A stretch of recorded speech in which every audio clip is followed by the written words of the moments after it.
Here's an interesting old light bulb. The Enterpriser Lifetime Bulb. Hours 135,000. What? Yes, the Enterpriser Lifetime Bulb had a rated life of 135,000 hours. And just in case you didn't see that printing on the packaging, somebody hand wrote 135,000. And just to drive it home one more time, on the cardboard insert containing the bulb itself, again, somebody hand wrote 135,000. Now let's see what the bulb itself says. With the power of the scanning electron handycam, you can see it says 100 watts, 120 volts, 135,000 hours, and 92. Maybe that's a date code, 1992? That sounds plausible. Not sure why it says 100 watts on both the front of the packaging and the bulb itself, and only 60 watts on the back of the packaging. But regardless, this claim of a lifetime of 135,000 hours is extraordinary for an incandescent light bulb.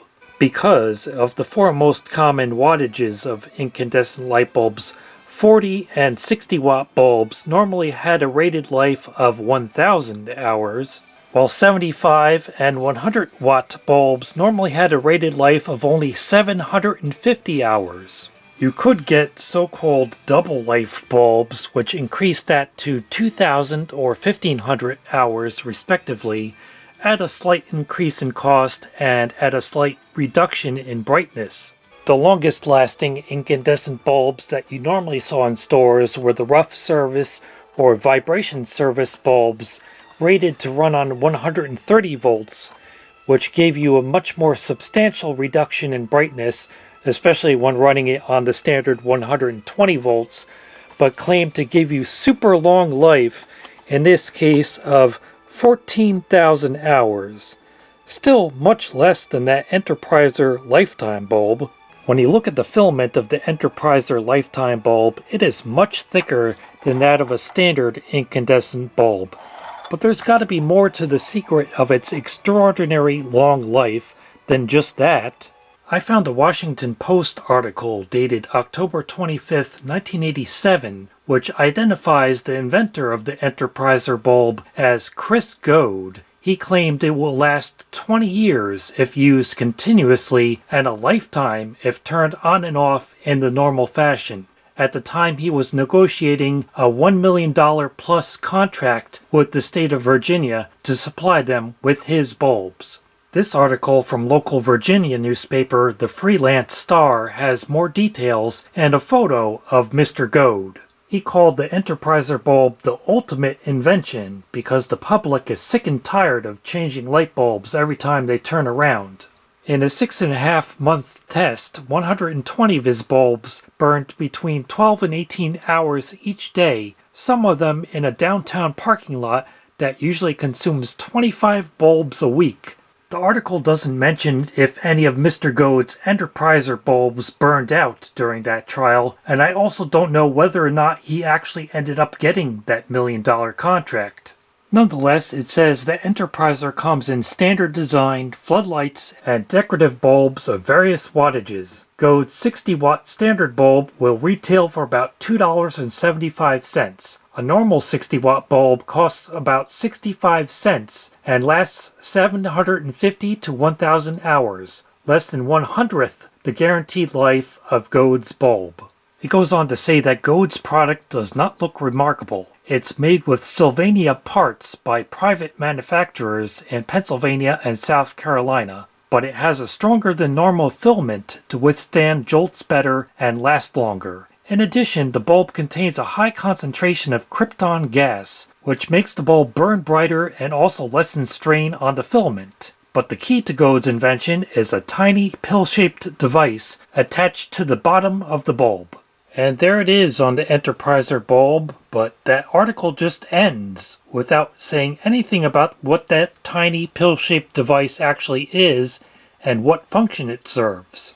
Thankfully, the packaging has a patent number right at the top there, so we can look that up.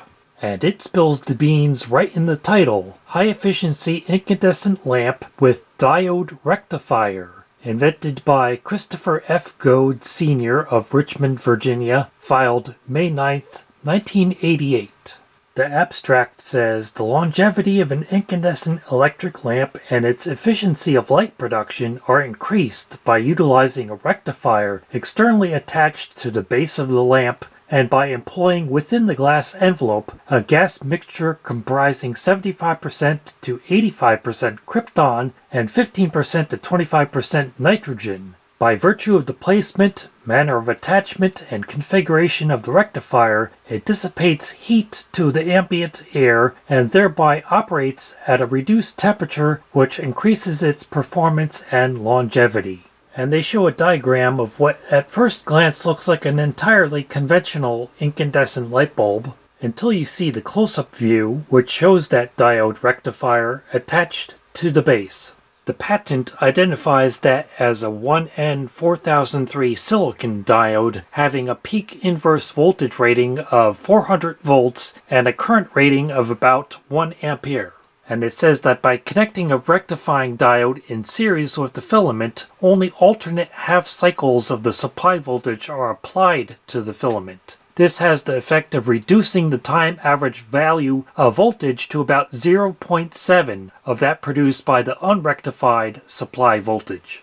But with the improvements that Mr. Goad made to his Enterpriser bulb, he was able to achieve a light-producing efficiency of at least 10 lumens per watt. Not as good as a normal light bulb, but not as bad as it would be if you just took a normal light bulb and ran it at 70% voltage.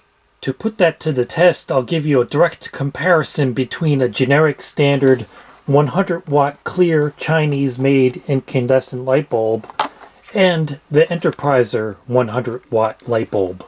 This is with the generic 100-watt clear incandescent bulb. And this is with the 100-watt Enterpriser bulb at the same location and with the same exposure as before. Adding a diode rectifier to a light bulb to increase its life was by no means a new idea in the 1980s. It dates back to 1965, according to this patent, for a light saver comprising a rectifier and a disc insert. That design was marketed as the button, a disc insert you would put between a standard light bulb and the socket, which they claimed would make it last up to 10 times longer. So given the 120 volts, more or less, that we're getting here in the US, that means the filament of this bulb is actually only running on about 84 volts. But it's still plenty bright. Moving the bulb just off frame so it doesn't swap out the camera, it's drawing just under 100 watts. So it's currently 98.5 watts, pretty close to its rated wattage of 100. 107.1 volt amps, 59.9 hertz, and a power factor of 0.91. So it's not a perfect one as it would be with a conventional incandescent light bulb. With that diode, it does reduce the power factor slightly. And through my peripheral vision, I can see some flickering. Using my Handycam slow motion mode, I was able to capture that flickering on camera. Of course, it's going to look very exaggerated because what it's doing is recording at 120 frames per second and then playing it back at 30 frames per second. And of course, if you're sensitive to strobing images, you might want to look away for the next few seconds.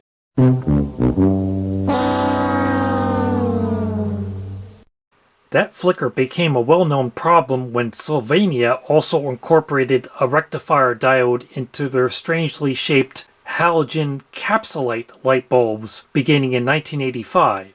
They were only able to market it in regions using 60 Hz power because at 50 Hz the diode resulted in unacceptable levels of flicker, and even in 60 Hz countries the diode was found to interfere with the operation of certain dimmer switches, which limited its popularity. As for the compatibility, or lack thereof, of the Enterpriser bulb with dimmer switches, I don't actually have any standard light bulb sockets in my home that are on a dimmer switch, so I got this screw-in type dimmer to test it with and compare it to a standard incandescent light bulb. This cheap dimmer control I got is unfortunately very janky, has a huge dead spot, barely works, and feels worn out even though it's brand new, but hopefully it'll be good enough for this test. So this is the standard incandescent bulb, and it's barely glowing right now, but if I gradually increase the brightness, you can see that dead spot in the switch, but now you'll see it gradually increase until we get to full brightness. So yeah, this dimmer control is terrible, but you can see we get quite a large range of dimming with the standard bulb. While with the Enterpriser bulb, it's still glowing quite brightly even with the control set to its minimum, which would have been completely off with the standard bulb. And you can see there is some dimmability, but it's not nearly as much as the standard bulb. So yeah, it still works with dimmer switches about as good as modern LED bulbs work, where you get a limited range of dimming, but otherwise it's fine. So I think people are just overreacting to the fact that you can't get it to glow super dim with the Enterpriser bulb. As a result of those complaints, in 1989, General Electric introduced a diode-less, and therefore flickerless, line voltage halogen bulb. And as of 1993, this article said that General Electric didn't use diodes in any of their halogen products, while Sylvania was phasing them out, but Philips was still using diodes in their PAR lamps. And even as late as 2004, General Electric was still saying diode-less design eliminates flicker when advertising their halogen bulbs. So obviously it was something that put people off of using halogen bulbs for quite a long time. I have two of the later Sylvania halogen capsulite bulbs and a similar GE halogen bulb probably from the early 1990s, and none of them contain a diode. Nonetheless, Mr. Goad continued to market his Enterpriser bulb and seek out sales reps to sell it. Here's a classified ad from November 1990, and it says, "Not a get-rich-quick scheme. Sell a product that has no competition. Company has patented line of light bulbs guaranteed for 100 years. Retail and commercial sales. Bulbs that have been on the commercial market for 4 years and have recently had great success on the retail market. Standard bulbs last 750 hours. The Enterpriser lasts for 135,000 hours. And here's a classified ad from October 1994. Sales rep for commercial sales. Company has patented line of light bulbs guaranteed for 100 years. Bulbs have been on the commercial market for 7 years. Standard bulbs last 750 hours. The Enterpriser lasts for 135,000 hours. Great commission advance program." But one person who wasn't sold on the idea was Sam. In his April 1995 column in the Mackenzie River Reflections, he wrote, "I am constantly amazed by modern technology. Computers, fax machines, CD players, and VCRs were all beyond my imagination. Now they are old news. The technology I grew up with, rotary dial phones, record players, and electric typewriters, is history. Not on this channel. Sometimes it seems change comes very fast. Last week I received a new catalog with a couple F products that I found fascinating. The first was the 100-year light bulb. Lighting technology is now so advanced that for $24.95 I can buy 4 60-watt bulbs guaranteed to provide 135,000 hours of light. Who would buy them? I'm too old to buy anything that will last 100 years. My children are too old. My lamps won't last 10 years, let alone 10 times 10. I guess they would be okay as christening gifts. But where would you keep the guarantee? The paper it's on won't last that long unless you put it in a vacuum chamber. Will the company be around long enough to honor it anyway? No, I don't think they are for me. I don't think I could handle the responsibility. Besides, if we all had 100-year light bulbs, we would lose a whole segment of American comedy. The only joke would be, how many centenarians does it take to change a light bulb? They can't change one because nobody remembers how." But even if he couldn't goad everybody into buying his long-lasting Enterpriser lifetime light bulbs, Christopher Goad did have one other bright idea he patented. A jet-propelled chair float.